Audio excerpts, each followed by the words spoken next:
yang sering ditanya teman-teman, walaupun Abi udah sering, mungkin udah sering jawab, cuma mungkin karena momennya pas lagi Lebaran. Anak-anaknya Abi 4 perempuan 1 laki-laki. Yang perempuan yang nggak pakai jilbab cuma Nana. Dan Nana tahu, Nana sering ditanya, Abi juga kemudian sering ditanya soal itu.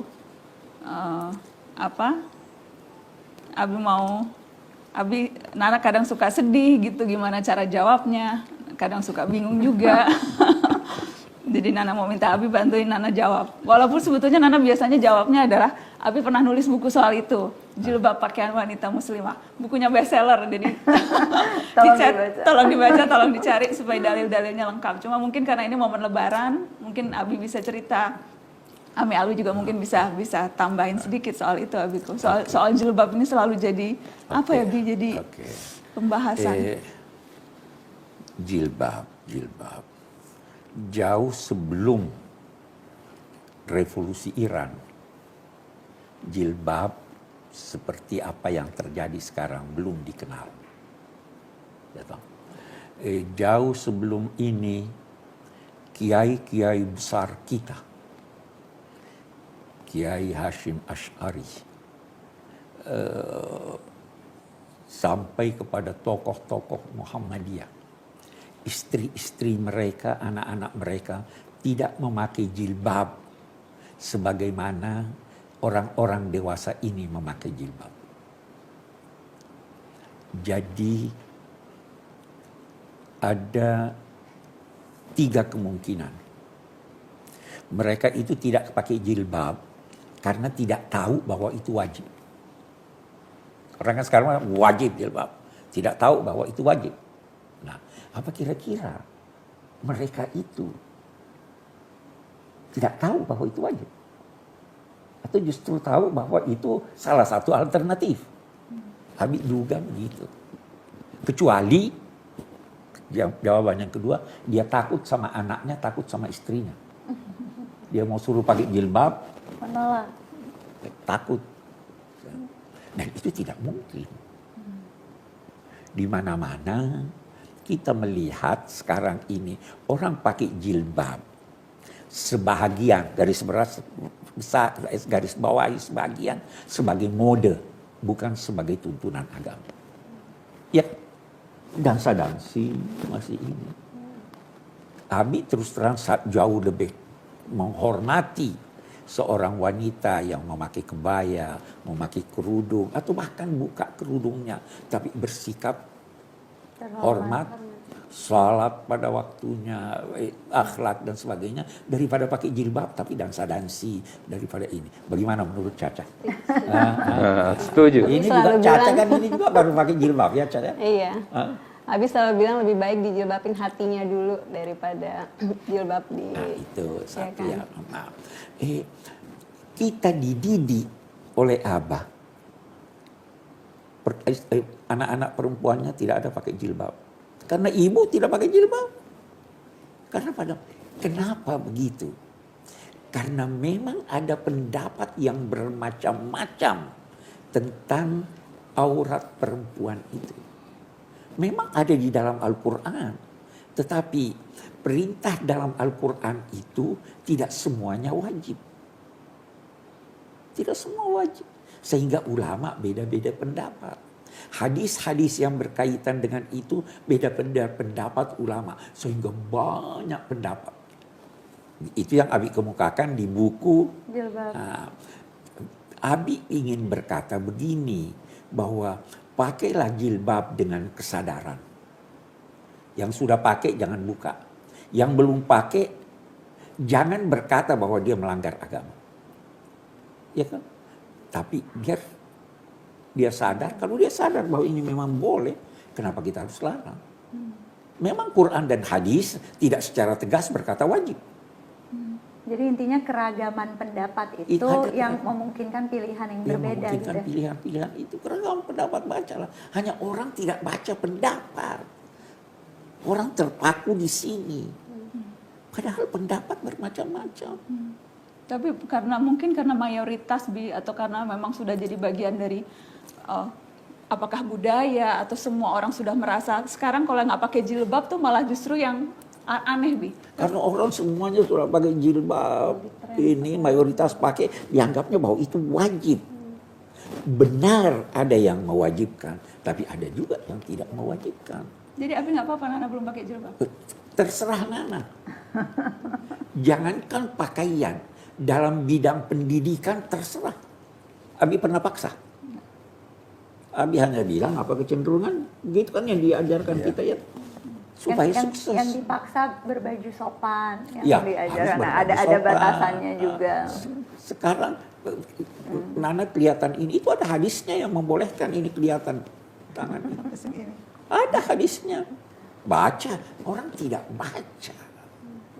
Orang tidak baca. Sehingga itu tadi, orang bodoh itu paling banyak mengingkari. Oh ini tidak benar, ini tidak benar. Tapi orang yang luas wawasannya, dia akan tahu, oh ini ada jalan, ini ada jalan, ini ada jalan. Tapi Ami Alwi juga melihat gitu nggak? Karena kan dikait-kaitkan semua nih. Yes. Najwa Shihab, ponakannya Alwi Shihab, Quraish Shihab, Nizar Shihab. Iya, saya punya anak perempuan. Mimi. Mimi juga tidak pakai jilbab. Jadi memang kita ini krisis menghormati perbedaan. Jadi perbedaan yang sebenarnya bisa diterima dan masuk akal itu kadang-kadang oleh orang-orang yang keras menganggap bahwa itu kesesatan dan itu tidak benar. Bahwa ulama yang punya pandangan-pandangan yang berbeda dari mainstream itu banyak sekali, bukan hanya soal jilbab. Soal definisi muslim, mukmin itu beda sekali antara satu dengan yang lain. Tapi karena kita hanya tahu satu sehingga tidak mau melihat yang lain. Lalu yang lain itu dianggap sesat. Salah. Tapi satu hal, ya kalau bisa jilbab lebih bagus. Tidak berarti tidak lebih bagus. Ya. Dan kalau memang belum bisa jilbab, bisa pakai topi. Ini Kelihatannya Caca setuju nih. Pakai topi.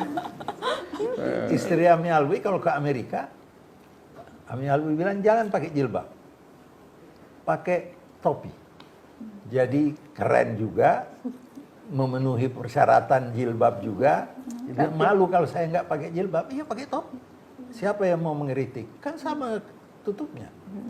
Nah, karena di Amerika situasinya kan beda.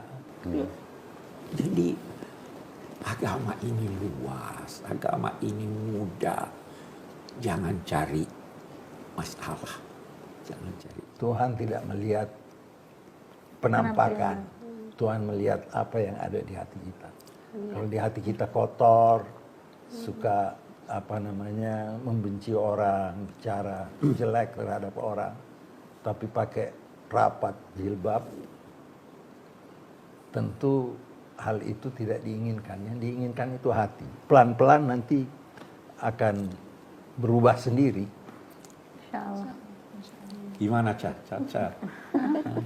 Nggak, saya ingat waktu itu sebelum pakai jilbab sempat ngomong sama Kak Nana dulu, inget nggak sih, kayak Kak gue mau pakai jilbab nih gitu, will you be okay? I just assure her, karena tahu betapa netizen nih kadang-kadang sulit di ininya ya Kak, diaturnya ya, karena kita pun sangat respect with each other kan, maksudnya kayak sama Kak Nana nggak pakai jilbab it's fine, Hala juga kalau di Amerika ketika praktek dokter juga harus lepas dan lain sebagainya, kita juga sangat respect dan lain sebagainya. Jadi I just want to make sure you will be okay. And she's selalu tough sih kalau Kak Nana.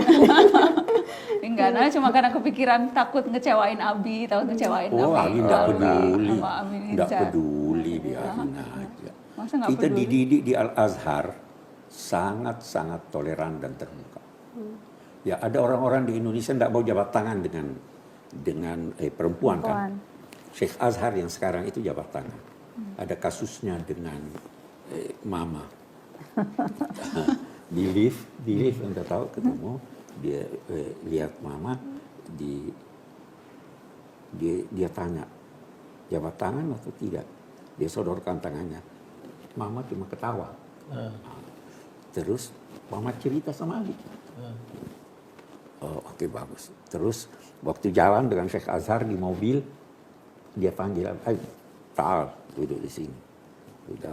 Terus anak cerita sama dia. Iya. Saya bilang, katanya tadi ente sodorkan tangan, ente tanya mau jabat tangan atau tidak. Tidak.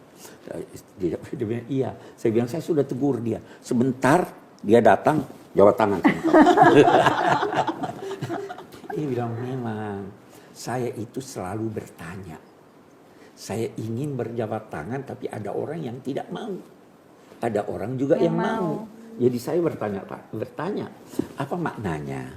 Bahwa sebenarnya Azhar itu membolehkan orang berjabatan tangan. Ada dalilnya. Tapi kan yang kata boleh, tidak boleh nih perempuan jabat tangan dengan laki-laki bukan mahramnya dan sebagainya. Ada dalilnya. Sayyidina Umar waktu Rasul membaiat perempuan, Sayyidina Umar jabat tangan. Nabi kenapa tidak? Nabi ingin memberi contoh yang lebih baik. Ya kan? Jadi itu terlalu banyak pendapat yang beda-beda sejak dulu dan pendapat itu berkembang terus sampai sekarang.